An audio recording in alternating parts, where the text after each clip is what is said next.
কত লক্ষ টাকা দিছো তুমি তাকে? আমার বাবা মা সবার কাছ থেকে আমি ভিতরে থয়ে গেছি।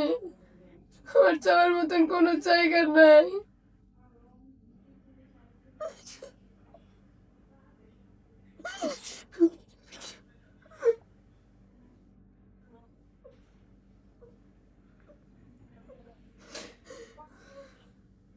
কত লক্ষ টাকা দিছো মোটামুটি তাকে তুমি? তাকে আমি 10 থেকে 16 লাখ টাকা আমি দিছি। আমার 3.5 বছরের টাকা আমার খাইছে। এখন সে আমাকে অস্বীকার করতেছে, এমনকি আমার ঠেট দিতেছে আমি যেন রাস্তাঘাটে সাবধানে চলি, এমনকি আমার ছবিতে আজে বাজে পোস্ট করতেছে।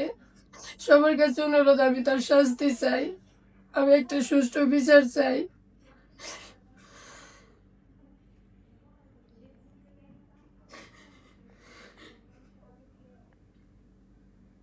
তোমাকে তোমার স্বামী অস্বীকার করার তো কোনো কারণ দেখি না। সে তো নিজে আমাদের অফিসে এসে তোমাকে বিদেশে পাঠিয়েছিল। তুমি একটা ভালো স্যালারিতে চাকরি করতা সেই দেশে, এবং সমস্ত টাকা পয়সা যে তুমি তাকে পাঠাইছো, তোমার স্বামীরও তো একাধিক কনভারসেশন আছে আমাদের সাথে।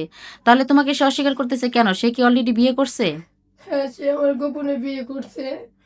তোমার আমার শ্বশুর বাড়ির লোকই বিয়ে করাইছে? হ্যাঁ, আমার শ্বশুর শাশুড়িরা বিয়ে করাইছে। তোমাকে, তুমি তার বউ বর্তমান জানার পরও তারা বিয়ে করাইছে? হ্যাঁ, তারপরও তারা বিয়ে করাইছে। আমার শ্বশুর শাশুড়ি আমার টাকা খাইয়া এখন তারা স্বীকার করে আমার টাকা পয়সা খায়নি। এদের আমি কঠিন বিচার চাই।